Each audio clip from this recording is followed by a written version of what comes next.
Hello guys! Sorry guys, you're gonna have to bear with me a little bit today. I have a little bit of a cold, so I'm gonna be getting stuffy in and out of this video. Sorry. I Jeff Robot asked about the different types of insanity pleas that are entered by plaintiffs. First off, the word plaintiff is actually given to the prosecutor's side, the complainant. That's that person. So insanity pleas are only put in by the defendant. On to the actual definition. Although people talk about insanity pleas like they're put in a lot, the fact of the matter is going to court is not actually about what is the truth, it's about what can be proved. And insanity pleas are very hard to prove. And temporary insanity is even harder to prove. How do you prove that, yeah, I was crazy then, but I'm totally fine now, please don't send me to jail? But it's also very hard for the courts to define. In the United States, almost every single state has a different definition for what it means to be insane and whether or not you are therefore held responsible for whatever crime you committed. The first time the insanity plea was ever used was in 1843 by Daniel Macnaghten. He was an Englishman who was apparently a paranoid schizophrenic. He was under the delusion that he was being persecuted by Sir Robert Peel, the British Prime Minister. So to stop the persecution, he shot and killed Edward Drummond because he, in his mind, under the delusion, he thought that was Robert Peel. It wasn't. Edward Drummond was actually the secretary of the British Prime Minister and not the actual Prime Minister. Oops. Pretty much all of England freaked out when they found out that the man who had intended to kill the British Prime Minister was walking free simply because he claimed to be insane. Since every single court case has a potential to set a precedent that can then be used by future lawyers, they had to make it an official law and streamline it for any lawyers that might want to use the same defense in the future. So they created the Macnaghten rule, which basically means the defendant had the inability to distinguish right from wrong by reason of mental disease or defect at the time of the crime. However, this did not cover people who maybe have like impulse control issues, like maybe they know what they're doing is against the law, but because of their mental defect and mental disease, they can't stop themselves from completing the act anyway. And since this law did not cover that, a lot of people decided that that was just not a law for them. So a lot of people decided not to use it. However, it is still used in a lot of different states today. The next definition for possible insanity pleas is irresistible impulse test.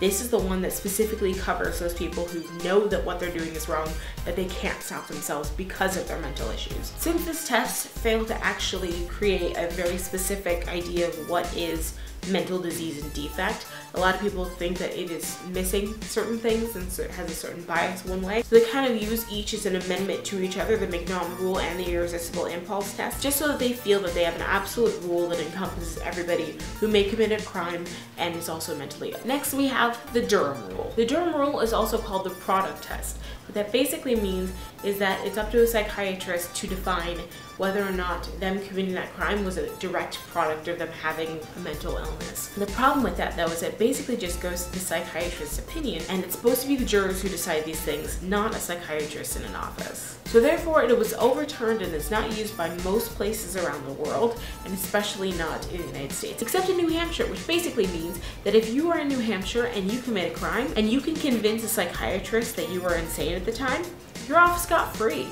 So you probably shouldn't do that because that's super mean, but there you go. Next we have the American Law Institute's Model Penal Code Test. That's a mouthful. However, everyone just calls it ALI, and I think that's a really smart idea because that's a really big title. What they basically did was he found a way of encompassing all three of the previous rules and tests in hopes of defining it 100%. They made it more broad than any of the three that came before and included all three that came before: the knowledge of right and wrong required by Macnaghten rule, the prerequisite of a lack of control by the irresistible impulse test, and the official diagnosis of mental disease or defect required by the Durham test. What is currently used at the federal level, as well as in several different states, is the John Hinckley defense. In 1982, John Hinckley Jr. was completely in love with Jodie Foster, and he thought by shooting President Reagan in the face, that would make her fall in love with him. So he went about it and he failed horribly. But when they went to trial, he was saying, oh yeah, I'm completely in love with her and that's the reason why. The defense that they used for him was guilty, but mentally ill. Yes, I did do it because of my mental defects. I deemed this to be a good thing to do, basically.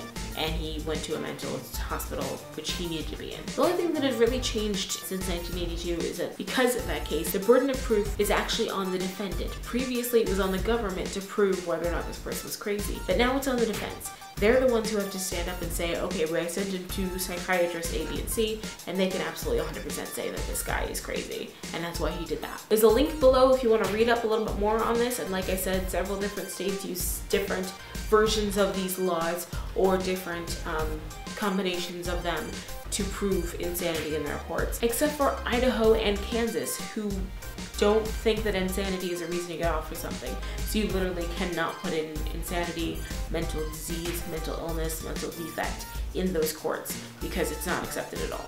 Thank you so much, Irresistible, for putting in that question. I will again be here tomorrow. I'm gonna be traveling for most of this day, but there will still be a video up tomorrow. I taped a whole bunch early so you guys can see them later. Yay! I put a few links in the comments of yesterday's video just to attach it to that actual video, just because there are a lot of things that I learned over the last 24 hours, and I actually found out that one, Justin Bieber is not actually supporting the act from yesterday's video. If you did not see yesterday's video, please click right over there to see what's up with that. Basically, Justin Bieber has no problem with it because it's true. If the law had been in place at that time, he would have ended up with his entire channel taken down. And he also would have been automatically in jail for 5 years without a burden of proof or anything. He would have just been shipped off to jail.